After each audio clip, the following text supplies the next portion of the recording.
Assalamualaikum warahmatullahi wabarakatuh. Bertemu kembali di channel saya, Tatan Channel.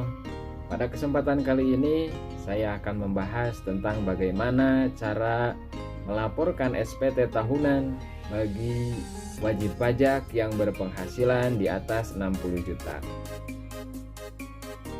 Sebelum nonton jangan lupa like, comment, and subscribe. Semoga channel ini bermanfaat. Selamat menonton, terima kasih.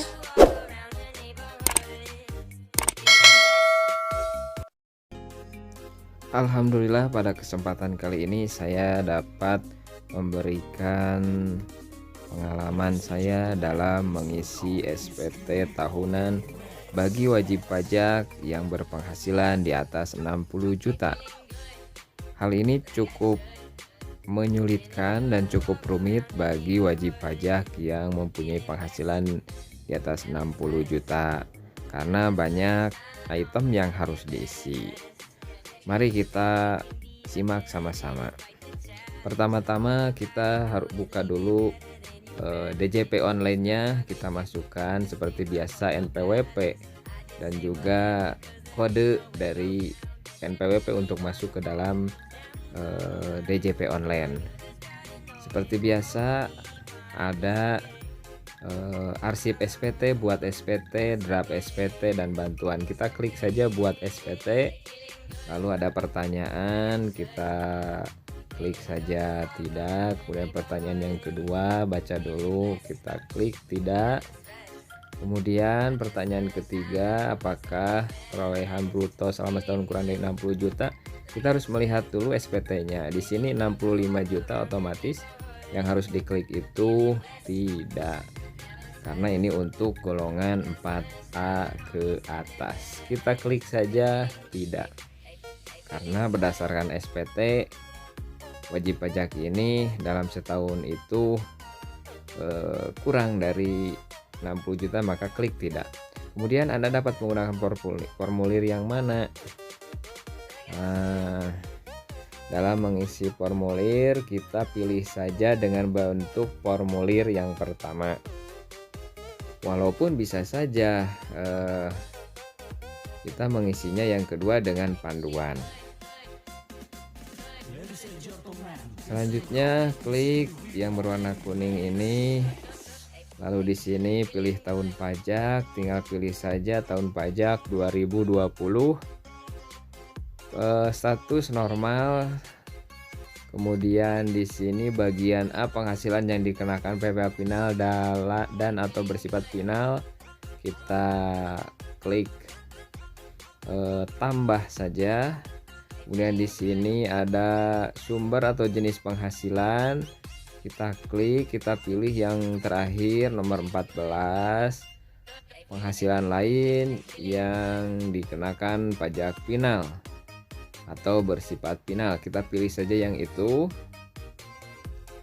Kemudian setelah memilih yang nomor 14, penghasilan bruto, kita harus melihat dulu SPT-nya.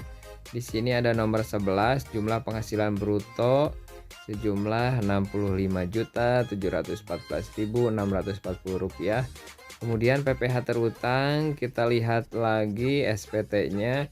PPh terutang di sini nomor 22, PPh pasal 21 terhutang, yaitu nilainya Rp0. Kita ketikkan 0. Selanjutnya lanjut ke daftar harta. Kalau punya harta, kita bisa mengklik harta pada SPT tahun lalu atau bisa juga menambahkan, tergantung keinginan bagi wajib pajak tersebut. Lanjut ke daftar hutang, sama di sini juga bisa mengklik utang pada SPT tahun lalu atau juga bisa menambah hutangnya. Kemudian lanjut ke daftar hubungan keluarga, tanggungan, bisa mengklik tanggungan pada SPT tahun lalu dan juga bisa menambah.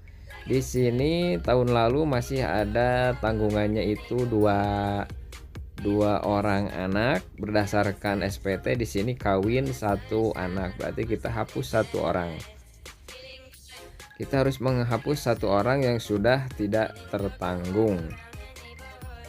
Kemudian kita klik selanjutnya. Di sini ada bagian A, bunga royalti. Di sini kita nolkan saja karena memang di SPT-nya juga tidak ada. Kita klik 0, 0, 0, jumlah bagian A 0. Selanjutnya klik lanjut ke B.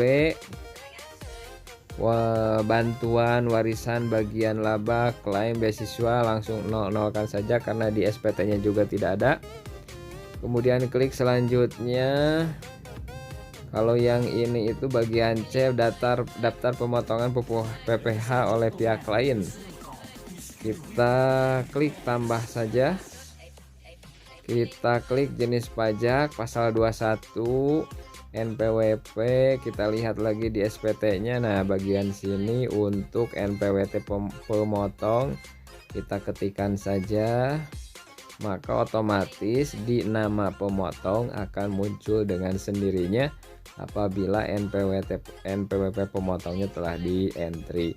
Kemudian nomor bukti pemotongan, lihat yang ini nomornya 1.2, 12, 20, 57, 52 dari bagian atas dari bukti pemotongan pajak penghasilan pasal 21 bagi pegawai negeri sipil.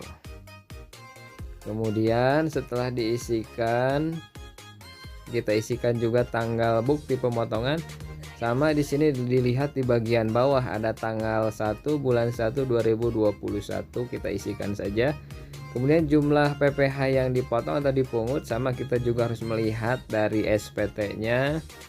Kita lihat di SPT-nya itu nomor 23. Karena di sini 0 maka ketikkan saja 0. Selanjutnya klik selanjutnya. Di sini ada status perkawinan. Di sini K itu artinya kawin. Kemudian di sini statusnya sebagai kepala keluarga. Statusnya sebagai kepala keluarga. Lanjut ke A. Kemudian penghasilan neto dalam negeri sehubungan dengan pekerjaan. Di sini kita harus melihat SPT-nya. Nah, di sini nomor 15 jumlah penghasilan neto. Entrikan saja sejumlah yang tertera di SPT. Di sini 59 juta sekian sekian sekian. Penghasilan neto dalam negeri lainnya nolkan saja karena memang tidak ada. Kemudian di sini penghasilan tidak kena pajaknya itu kawin, maka harus sama di sini jadi 60 juta.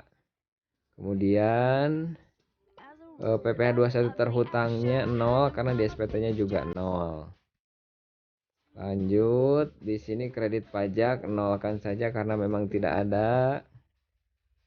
Lanjut ke E.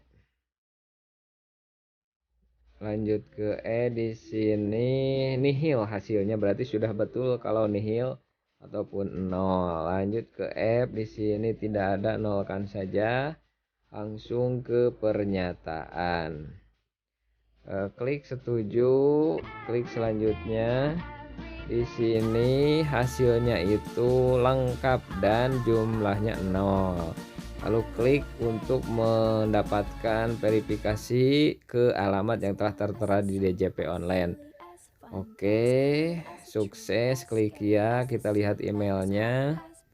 Nah, ini emailnya sudah masuk, kita kopikan saja kode verifikasi, di copy kemudian dipastekan di DJP online-nya. Di sini pastekan lalu kirim SPT. Tutup, kita klik puas saja. Lalu kita buka lagi email untuk mendapatkan laporan SPT-nya. Di sini reload dulu emailnya. Nah, ini udah masuk. Bukti potongnya kita kopikan saja ke Word. Kemudian kita bisa mengeprint pun sebagai lampiran dari SPT tahunan itu. Terima kasih. Selamat mengerjakan. Semoga channel ini bermanfaat. Assalamualaikum warahmatullahi wabarakatuh.